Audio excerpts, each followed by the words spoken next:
Қайырлы күн оқушылар, 8-ші сынып, параграф 28, яғни химия элементтердің периодтық жүйесінің құрылымы. Осы тақырыпта бізде тапсырма берілген, оқулықта үй жұмыс дәптерінде есеп берілген. Мысалға, б деңгейіне қарастыратын болсақ, б деңгейінің есебі элементтің жоғары активінің формуласы РО2, ал сутектік қосылысындағы сутектің масса үлесі 25%. Бұл бізде қай элемент деп сұрап тұр. Енді осыған ұқсас бір есеп шығарып көрейік. Бізге берілгені бойынша элементтің жоғары активінің формуласы РО3 дейді. Ал сутектік қосылыстарындағы сутектің масса үлесі 5,9%. Бұл бізде параграф 28-дің б деңгей есебінің біріншісі. Есептің шартын жазып алайық. Берілгені бойынша бізге берілген РО3.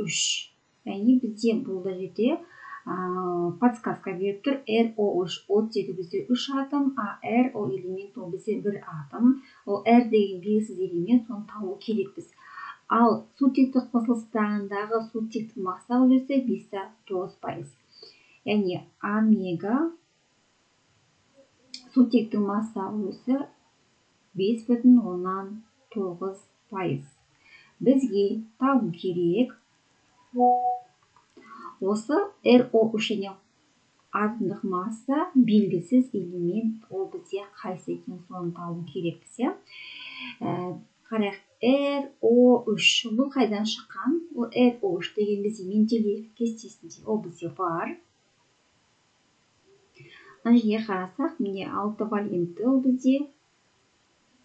6 валент деп қарайтын болсақ, мысал үшін, оның оттектік қосылысы РО3, сутектік қосылысы RH2 деп тұр. RH2. Яғни ол бізде 6 валентті болу керек. РО3 ол бізде 6 валентті қосылысының формуласы, ал сутекті болатын болса RH2 болу керек екен. Бұл бізде Менделеевтің кестесіне қарап аламыз. Енді осыны ары қарай шығаратын болсақ, бізде берілген сутектің масса үлесі 5,9%.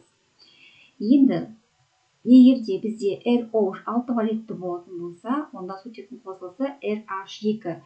Сутегінің саны бізде 2 атом. Енді осыны формулаға салайық. Яғни сутегінің бізде атом саны 2, онда сутегін бөлемін. Мына тұрған RH2-ның атомдық массасын бөлу керекпін. Яғни бізде R деп тұрған белгісіз AR атомдық масса R белгісіз элемент, және осы сутегінің өзін қосамын. Тең болады. Менде мына 5,9 деген пайызды 100-ге бөліп тастаймыз. 5,9%-ды біз бөліп тастайық 100%-ға ыңғайлы болу үшін. Енді осыдан бізде шығатын формула, онда 2 бөлінген атомдық масса белгісіз элемент қосылған сутегінің атом саны тең болады. 5,9-ды бөлемін 100-ге 0,059. Яғни мынау санды біз пайызсыз деп аламыз. Мына формула енді қайдан шықты дейтін болсақ, яғни бізге мына тұрған сутектің масса үлесін табу үшін, омега H-ты табу үшін бізге онда атомдық масса H-ты бөлеміз R жәнегі RH2-ге көбейту 100%. Енді біз сол формулаға салып тұрмыз. ARH деген бізде сутегісі атомдық массасы 1, ол бізде 2 атом, алдына 2 қойып аламыз. 2 көбейтілген 1 бізде осы 2 деген сан шығады. Ал MrRH2 дегеніміз бұл бізде молекуланың молярлық массасы. Онда ол белгісіз R атомдық массаны қосамыз, сутегінің атомдық массасы. Ол тең болады 0,059. Осыдан шешеміз ары қарай. Яғни мына 2 деген санды табу үшін, 2-ні табу үшін мен онда мына тұрған атомдық молярлық массамен, молекулалық массамен мына тұрған шыққан сутегінің масса үлесін көбейтіп аламын екен. Яғни 0,059 көбейтілген мынау.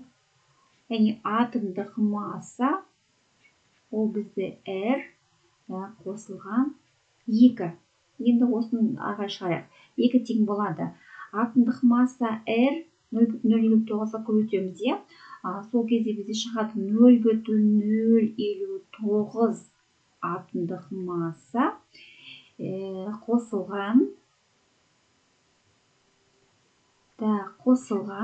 Енді 0,059-ды көбейтемін, мен жерде 2-ге көбейтіп аламын, иә? 0,059 көбейтілген 2 0,118 болады екен.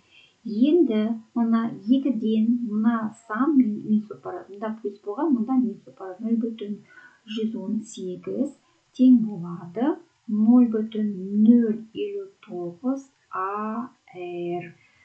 Алып тастаймын. 2-ні алып тастаған кезде мына жерде шығады бізде 1,882 тең болады бізде 0,059 AR атомдық масса. Осыдан атомдық массаны табу үшін, мысалы, бұл тез шығару үшін, мысалы, мынау бізде 10, мынау бізде 5 көбейтілген 2. Бізге 2-ні табу, AR 2-ні табу үшін 1,882-ні бөлемін 0,059-ға. Бөлемін 0,059-ға тең болады бізде 32. Яғни 32 деп тұрғанымыз, бұл бізде кім болады екен? Күкірт. Онда бізде сұрап тұрған формуламыз не болады екен? SO3.